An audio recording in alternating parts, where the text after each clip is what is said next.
Nobody's perfect. We all have some sort of adversity. Will it stop you or will it move you? Will it be your excuse or will it be your fire? No matter what your adversity is. Could be a handicap like mine was. It could be where you're from, your race, it could be anything. It could be just being, even rich is an adversity. How you handle that adversity defines you and your business, believe it or not. Nobody's perfect. You're drawing strength, drive, motivation from whatever your adversity is. Mine was hearing. Mine was hearing. That was my thing. What got me through, I knew I had to be 10 times better than everybody else, even though I was just 1 times less. I never wished I could hear. Never did. Really, I didn't. But I always hoped to be accepted. And I drove for that. And I worked harder, because I had that one little thing that was stopping me. But I never looked at myself as being disabled. I had to prove, I had to work so hard to get somebody to believe in what I could do. I worked with a company for 18 years. I had to leave that company after 18 years because I was turned down 5 times for jobs. 5 times for promotions. And I was saying, I'm the guy for the job. Just give me a chance and I'll prove it to you. I just can't hear. I could do everything else. Let's make this work. I had to leave if I wanted to do something better. I was not happy. Nobody's perfect. We all have some sort of adversity. Will it stop you or will it move you? I moved. Okay? Will it be your excuse or will it be your fire? That was my fire. That was my fire.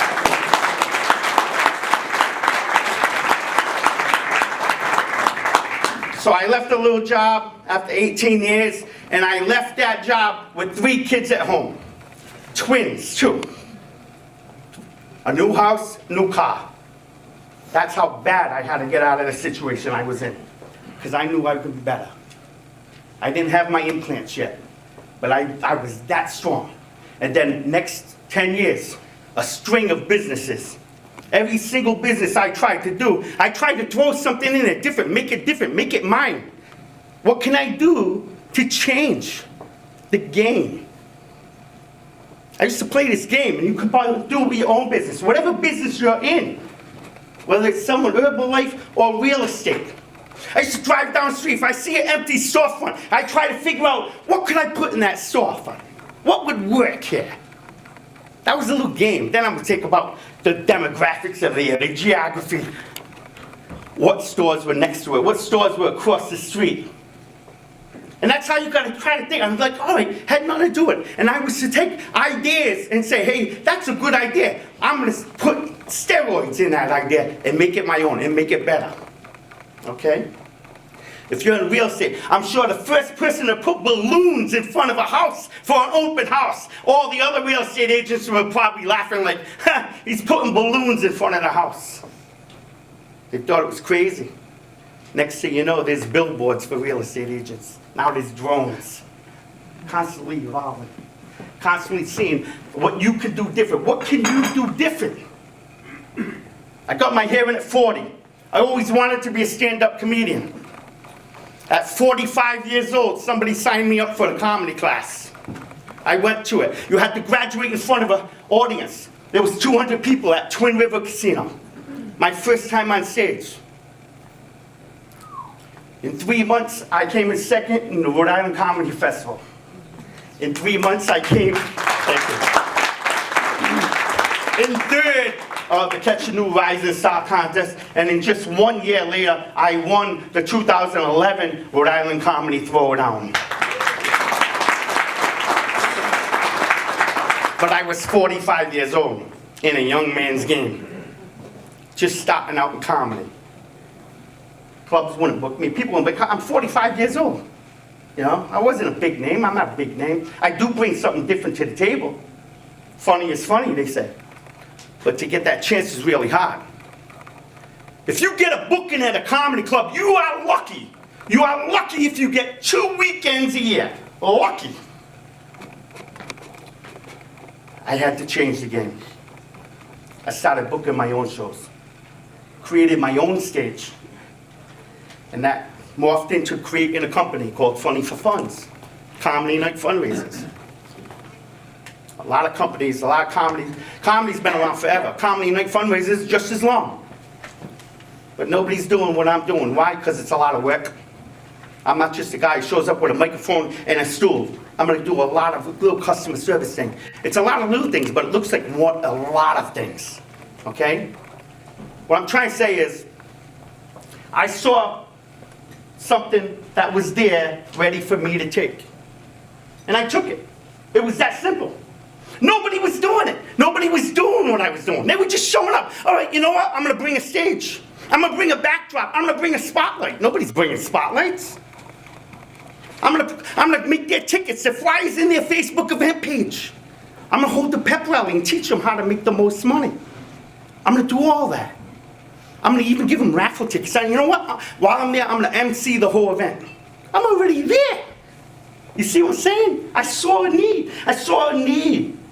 And in just 2 years' time, Funny for Funds has helped raise over $2 million for groups and causes.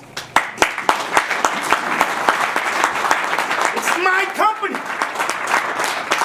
I booked 400 shows in 24 months. You can have your 2 weeks. I'll take my 400 shows. I'm saying tonight, whatever you want, no matter what it is, even if it's just to be happy, it's right there for you to take it. And more than ever, nobody's in your way. Nobody is in your way. Everybody's so distracted. They're distracted by the election or how many likes they got on Facebook. They're distracted. Easier, more than ever. It's easier than ever to get what you want. Nobody is in your way. All right? The game changed because I changed it. Be the game changer no matter what you're doing. I'm a low-rent guy. Look at me. I'm not even the best dressed person in here. I'm not Tony Robbins, but I'm happy, man. I'm happy. I'm successful. To me, I'm successful because that's all I wanted was happiness. It's that simple. We currently have 4 branches now, 2 in Connecticut and 2 in Massachusetts.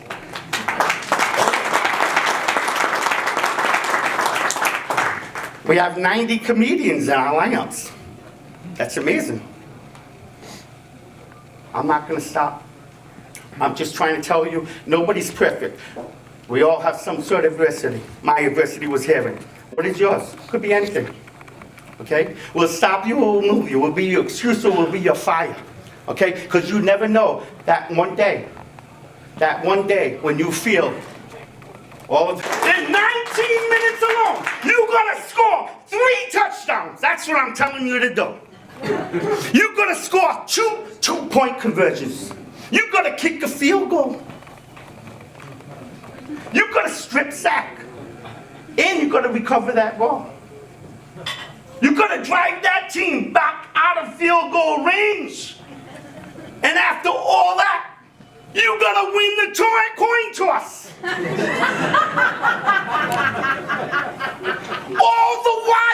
all the while, keeping the highest scoring team in football from scoring a single point.